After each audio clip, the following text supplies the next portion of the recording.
partager la parole du Seigneur avec vous. Une fois encore, je suis là avec vous. Mais il y a quelque chose qui m'attire. En fait, comme vous l'avez déjà fait, j'ai avec moi ma cousine Krishna Pierre et puis Baptiste Fanor qui sont là. Donc, la famille reste, la madame avec les enfants parce que le trajet est quand même long et puis il y avait une qui ne se portait pas bien. Bon, maintenant je suis seul. Mais avec vous, je ne suis pas seul, hein? Nous sommes une famille.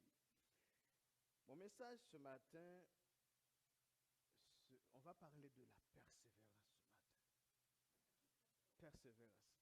Mais Dieu fait bien les affaires parce que parfois, même les cantiques qu'on choisit fait partie. Il y a des messages dans les cantiques qui parlent du message. Par exemple, quand notre sœur Ginette a mentionné quelque chose, les paroles dans les cantiques. Parfois, on regarde seulement la musique, le son qui est agréable. Mais les paroles sont importantes.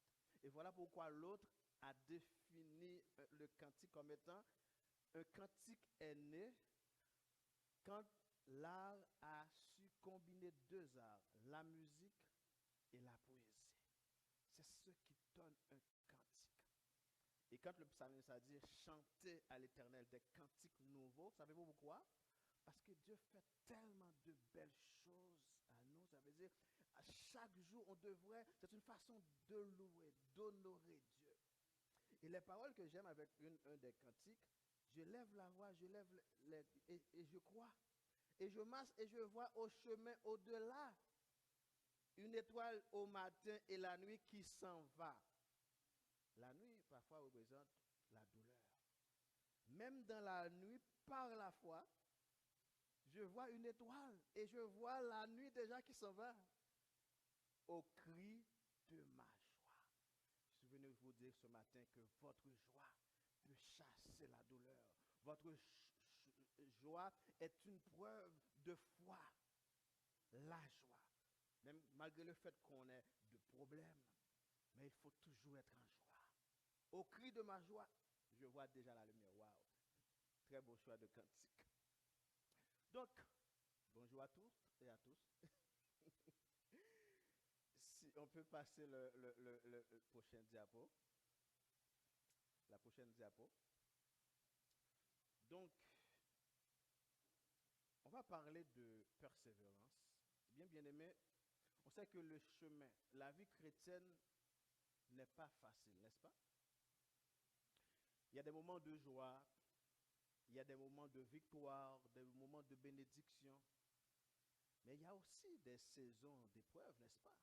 Il y a aussi des moments d'attente, des moments de découragement. Et le besoin de persévérer ne concerne pas seulement les chrétiens. Indépendamment du fait qu'on soit chrétien ou pas, on a besoin de persévérer.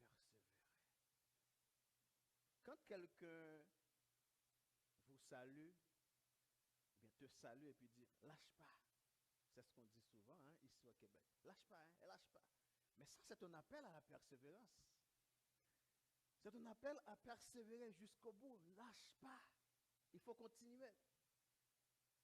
Mais ces derniers jours, j'ai eu beaucoup de commentaires concernant le terme même de la persévérance, le sens, son utilité. Hein? Peut-être vous n'y avez jamais pensé, mais il y a des gens qui pensent que, en fait, qui comprennent le terme persévérance à leur façon. C'est comme si pour ces personnes-là, la persévérance, dès qu'on est enfant de Dieu et qu'on est déjà sauvé, il n'y a pas nécessité de persévérer. C'est comme si la persévérance était comme on a quelque chose à faire. Hein? C'est comme si la persévérer pour certains donne l'impression de chercher à exercer les œuvres versus la foi. Et si Dieu connaît déjà nos soucis, nos problèmes, on n'a pas besoin de cette idée de persévérer car la foi peut tout faire. Et cela d'un coup.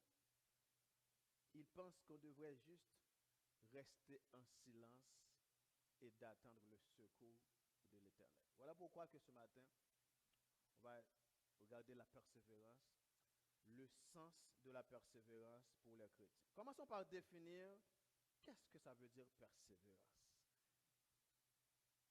En fait, oui, en fait, on a déjà dit pourquoi un tel message. C'est le fait que des gens ont leur façon de comprendre le mot persévérance. On peut laisser ça comme ça parce qu'on va y arriver. Donc la persévérance est la capacité de poursuivre un objectif. C'est la capacité de poursuivre une action avec constante et détermination, malgré les difficultés, malgré les obstacles, malgré les échecs ou les découragements, on va continuer. Autrement dit, persévérer, ce n'est pas abandonner aux difficultés, mais persévérer, c'est continuer. Mais attention, hein, persévérer peut vouloir dire aussi, on peut persévérer dans l'erreur, hein. On peut persévérer dans le péché. Par exemple, notre sœur a fait un très bon choix. Au lieu de persévérer dans cette habitude de fumer, elle a jugé bon de vouloir le rester. Et moi, je vous dis que Dieu va vous accompagner. Parce qu'au moins, vous avez pris la première décision, c'est la volonté. Et même lorsqu'on ne veut pas persévérer dans le péché, dans une affaire quelconque, il faut la volonté. C'est la première chose. C'est le premier élément, la volonté. Il faut le vouloir. L'autre a déclaré, vous savez, parfois quand on commet une erreur, on dit, bon, l'erreur est humaine. Mais il y a une réplique qui dit, persévérer dans l'erreur est diabolique. C'est une façon de dire que persévérer peut vouloir dire aussi quand on persévère dans un mal. Mais ce matin, on va regarder persévérance de façon très positive. Lorsqu'on n'abandonne pas, lorsque malgré vents et marées, on garde les yeux fixés sur Jésus, malgré les difficultés auxquelles nous sommes confrontés, on reste avec une certaine consistance au pied de notre Seigneur. Hébreux 10, versets 35 et 36, nous dit, n'abandonnez donc pas votre assurance à laquelle est attachée une grande rémunération, car vous avez besoin de persévérance afin qu'après avoir accompli la volonté de Dieu, vous obteniez, exactement, vous obteniez ce qui vous est promis. En fait, quand on analyse ce verset, n'abandonnez pas votre assurance. L'assurance, c'est notre clé. L'assurance, c'est ce qui donne, c'est comme si notre foi, la ferme assurance de ce qu'on ne voit pas. L'assurance et la foi, c'est ce croyance, l'assurance, la foi marche de pair. L'assurance, c'est cet espoir, cette espérance que nous avons en notre Jésus. Il ne faut pas l'abandonner. N'abandonnez pas votre assurance à laquelle est attachée une grande rémunération. Ça veut dire quoi? Ça veut dire, quand vous n'abandonnez pas votre assurance, il y a un prix qui est attaché à ça. Quand vous n'abandonnez pas votre assurance, quand vous persévérez, il y a un prix qui est attaché à ça, une grande rémunération, car vous avez besoin de persévérance afin qu'après avoir accompli la volonté de Dieu, vous obteniez ce qui vous est promis. Avons-nous besoin de la persévérance aujourd'hui? On peut changer. Bon, voilà. On a déjà défini la persévérance. Maintenant, la question est, avons-nous besoin de la persévérance aujourd'hui? Évidemment, on en a besoin. Et cela dans tout ce qu'on fait. Quelqu'un veut réussir dans un domaine quelconque, doit persévérer. Donc ce n'est pas seulement le fait d'être chrétien ou pas, comme je viens de le dire, on doit persévérer dans la vie. Quand on rencontre quelqu'un qui nous salue, il va dire, on ne lâche pas, il nous appelle à persévérer. Maintenant, l'importance de la persévérance dans la vie de l'enfant de Dieu.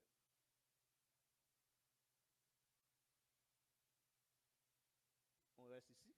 Question 3. La question 3, sa réponse est très importante. La Bible nous dit, à tous ceux qui l'ont reçu, À ceux qui croient en son nom, elle a donné le pouvoir de devenir enfants de Dieu, lesquels sont nés. On passe ça, je veux juste vous montrer quelque chose. On va essayer de passer. Oui, on passe.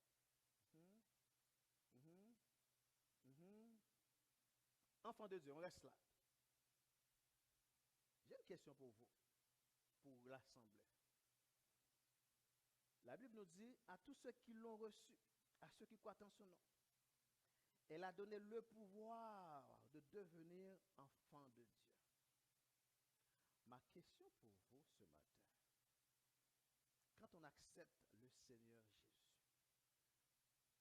est-ce qu'on est enfant de Dieu automatiquement ou d'après ce verset, on devient? Je reprends le verset qui dit, à tous ceux qui l'ont reçu, à ceux qui croient en son nom, elle a donné le pouvoir de devenir. Est-ce qu'on est enfant de Dieu ou on est dans le devenir? Le terme devenir enfant de Dieu suscite de la curiosité. Hein?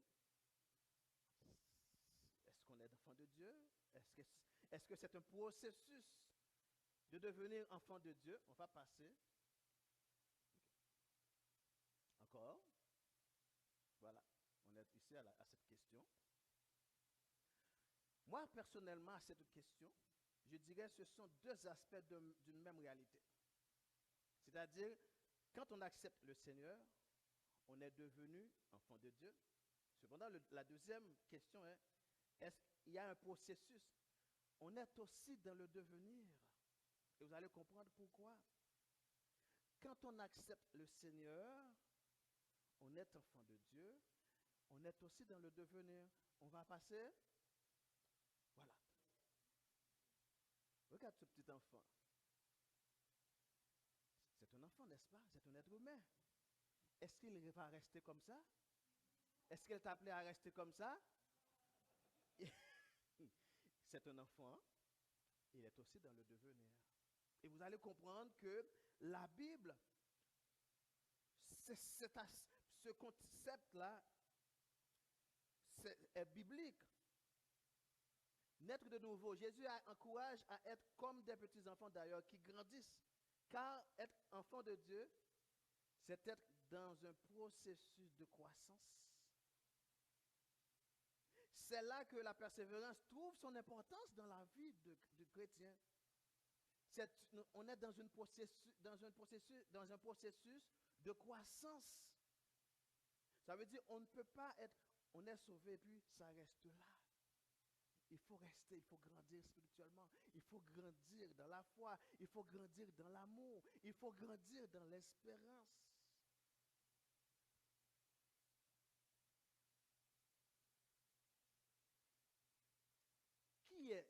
Qui est l'enfant de Dieu? Effectivement, celui qui pratique la justice et qui aime son frère.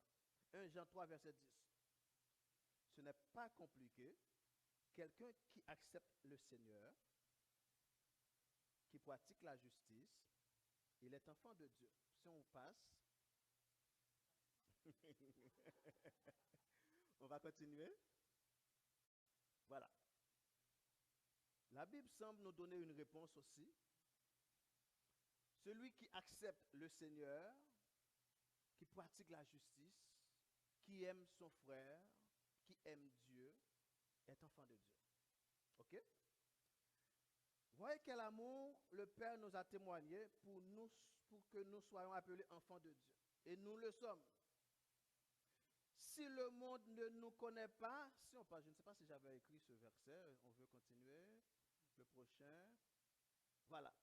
Dans 1 Jean 3, verset 3e, voyez quel amour le Père nous a témoigné pour que nous soyons appelés enfants de Dieu. Et nous le sommes. Si le monde ne nous connaît pas, c'est qu'il ne l'a pas connu. On va passer le suivant. Bien-aimés, nous sommes maintenant enfants de Dieu. Et ce que nous serons n'a pas encore été manifesté.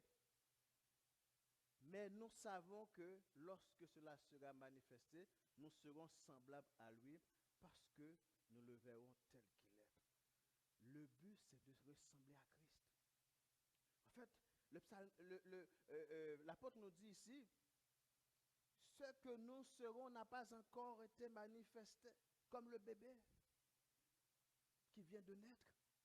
Il va grandir. Il est en croissance. Ce qu'il sera n'a pas encore été manifesté. L'apparence que j'ai maintenant, ce n'est pas celle que j'avais quand j'étais bébé. Si je vous montre ma photo quand j'étais bébé, vous n'allez pas me reconnaître. Parce que ce que je suis maintenant n'avait pas été encore manifesté. C'est ce que Dieu veut faire avec nous. Et l'élément essentiel pour nous aider dans tout ça, c'est la persévérance. Si on ne persévère pas dans la foi, si on ne persévère pas dans l'amour de Dieu, si on ne persévère pas à notre assemblée, on ne peut pas arriver à ça. Donc ces deux questions, ces deux versets répondent aux deux questions précédentes. Nous sommes enfants de Dieu et aussi Dieu veut nous amener à un niveau de maturité beaucoup plus grand. Dieu veut nous amener à une autre dimension. Et pour nous rendre là, c'est là que nous avons besoin de persévérance. Yes. Qui nous sommes? Oui, nous sommes enfants de Dieu, mais ça n'arrête pas là, les amis, mes frères et sœurs. Dieu veut continuer à faire route avec nous. Parce que nous ne serons pas encore été, ce que nous sommes, ou du moins ce que nous serons, n'a pas encore été manifesté. Nous serons semblables à lui, semblables au Christ. Telle est la volonté de Dieu pour nous. C'est la raison pour laquelle que Dieu nous a appelés. En fait, dans la vie chrétienne, il y a 3 appels au moins. En fait, on peut résumer les appels de Dieu en 3. L'appel à la repentance, c'est un appel qui est lancé à tout le monde, à ceux qui croient en son nom. Il a donné le pouvoir, tout le monde. Il y a aussi l'appel au service. Il y a des gens que vous allez voir qui ont cette volonté de servir. Regardez notre soeur là, elle aime servir, elle sert l'église. Ceux qui arrangent les chaises, c'est une sorte de service. Il y a aussi l'appel au leadership. Pensez à des hommes comme Josué, comme Moïse, notre sœur Ginette qui dirige nos pasteurs, l'appel au leadership. Donc nous sommes appelés, tout le monde est appelé à être enfant de Dieu.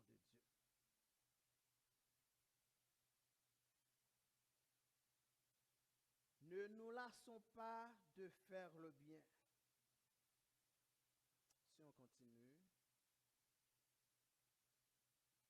Ok, parfait, on va rester là pour le moment. Persévérer dans le bien.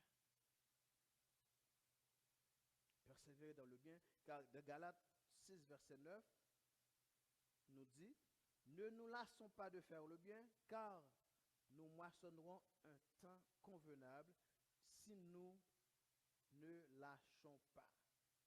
Le thème lâcher, là, le verbe lâcher, ça revient, lâche pas. Et bien Galates 6, verset 9 est en train de nous dire, ne nous lassons pas de faire le bien, car nous moissonnerons au temps convenable si nous ne lâchons pas. Regardez notre sœur qui vient de parler de Karine, qui vient de parler d'autres personnes. Ce n'est pas un intérêt qu'on a. En fait, on n'a pas un intérêt matériel, financier à le faire. Mais l'amour de Dieu, l'amour par lequel nous sommes animés, nous invite à le faire automatiquement. C'est ce que Dieu nous demande. Ne sois pas fatigué, ne soyez pas fatigué de faire tout bien. Continuez, persévérer dans le bien, persévérer dans l'amour.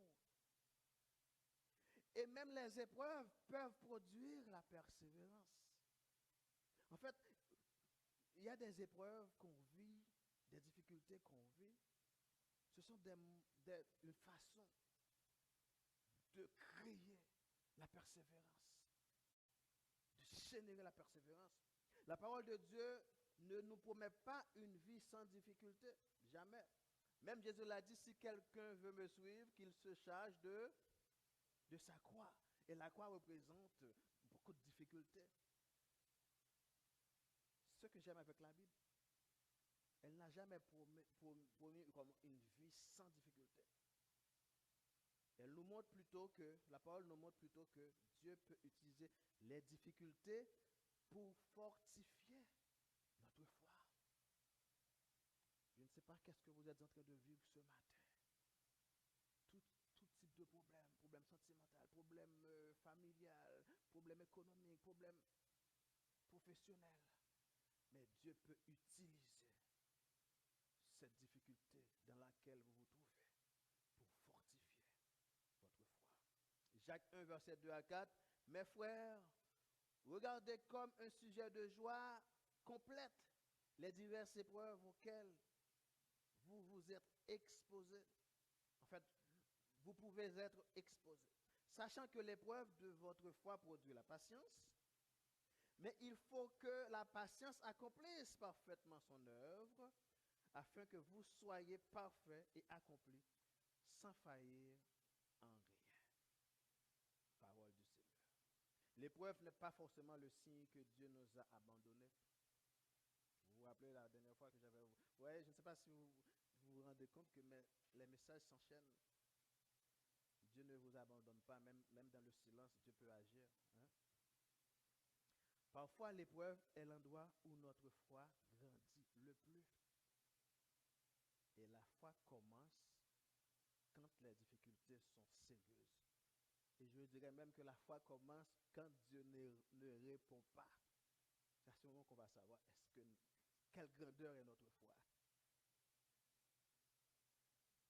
Comme l'or est éprouvé par le feu, notre foi peut être fortifiée au milieu des difficultés.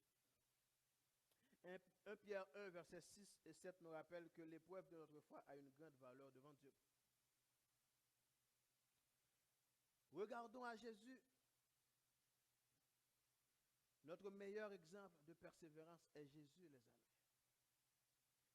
Hébreux 12, verset 1 et 2 nous dit, en fait, nous encourage à courir avec persévérance dans la carrière qui nous est ouverte, ayant les regards sur Jésus. Jésus a connu le rejet.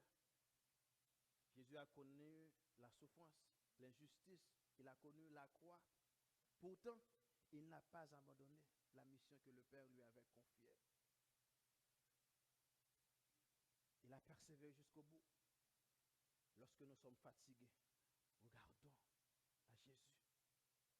Lorsque nous avons tendance de ne plus avoir l'espoir, regardons à Jésus. Lorsque nous sommes découragés, regardons à Jésus. Lorsque nous avons envie d'abandonner, regardons à Jésus. Notre force ne vient pas seulement de notre volonté. Notre force ne vient pas seulement de notre volonté. Notre force vient de celui qui nous soutient.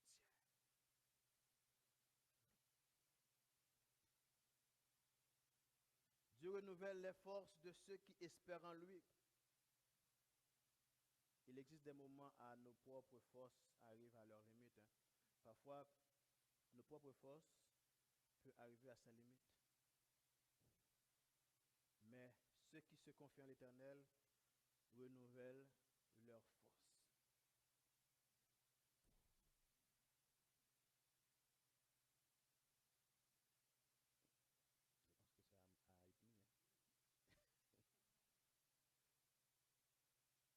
Je pense que ça a été mis. En fait, si je vais résumer le message et va entrer dans un domaine plus concret de la vie courante, à tous les jours.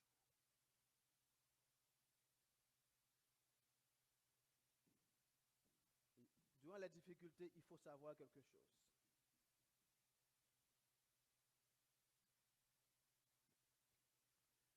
Durant toutes les difficultés auxquelles nous sommes confrontés, nous sommes exposés, il faut se rappeler d'une chose. Ce que Dieu a déjà fait, il peut le faire. En Dieu, il n'existe pas de hasard. Si vous êtes là aujourd'hui, c'est peut-être parce que il faudrait que vous entendiez quelque chose. Il n'y a pas de hasard. Nous sommes des instruments entre les mains de Dieu. Même malgré le fait que parfois nous sommes en rébellion, nous ne croyons pas en Dieu, nous pensons être, ne pas comprendre qu'est-ce qui se passe, on ne peut pas de Dieu, Dieu peut nous utiliser. Dieu peut utiliser n'importe qui. Dieu peut avoir contrôle d'une personne, malgré le fait que la personne se déclare athée. Dieu peut la conduire dans une direction. Sachez que Dieu est fidèle dans sa promesse. Vous qui cherchez un emploi et que ça fait longtemps, continuez à envoyer des candidatures malgré les refus et les portes qui se ferment. Persévérance. Les difficultés financières, restez fidèles à Dieu et gardez espoir lorsqu'on traverse une période de manque. Persévérance. Le mariage en difficulté. Continuez à prier. L'éducation des enfants, continuez à les accompagner, les corriger et leur transmettre la foi malgré les défis. Persévérance. Les études. Je ne sais pas si je doute qu'il y a des étudiants dans la salle, mais c'est important, il faut persévérer lorsqu'une matière est difficile. L'attente d'une réponse de Dieu, continuez à prier, même lorsque la réponse tarde à venir. Continuez. Une longue période de prière, ne pas abandonner, simplement parce qu'on ne voit pas encore le résultat. La persévérance. Le service dans une église, continue à servir. Même lorsqu'on ne reçoit pas de reconnaissance, je doute qu'ici, on ne soit pas reconnaissant envers vous, mais continuez. Le combattre contre une mauvaise habitude ou un péché. Ceux qui veulent arrêter avec l'alcool, ceux qui veulent s'arrêter avec la cigarette, se relever auprès d'une chute et continuer à chercher la transformation avec l'aide de Dieu, ne pas abandonner. Persévérance. Le découragement spirituel. Continuez à lire la Bible. Priez et cherchez Dieu lorsqu'on ne ressent plus la même motivation. Il arrive des moments où on ne sent pas la même motivation. Parfois, après avoir vécu tant de situations, après avoir vu tant de déceptions, il faut continuer. Les critiques et les incompréhensions, restez fidèles à ses convictions bibliques, sans se laisser arrêter par l'opinion des autres. Persévérance. Il y a tellement d'opinions ici, on ouvre sur Facebook, sur Instagram, sur TikTok, beaucoup d'opinions. Persévérer dans la foi, les amis. L'attente d'un projet ou d'une promesse, faire confiance au calendrier de Dieu plutôt que de vouloir tout obtenir. Je vais arrêter là. Mais je vais vous dire une dernière chose. La persévérance n'est pas seulement nécessaire dans les grandes épreuves. Okay? On n'a pas besoin d'être dans une grande épreuve pour qu'on parle, pour qu'on pense à la persévérance. Elle est aussi nécessaire dans les petites choses que nous vivons chaque jour. Par exemple, continuez à prier, continuez à encourager l'autre, continuez à encourager votre mari, votre femme, votre enfant. Parfois, on attend quand ça ne va pas bien pour réprimander. Mais continuez à dire, ma soeur, j'aime le travail que tu fais. Continuez à encourager l'autre.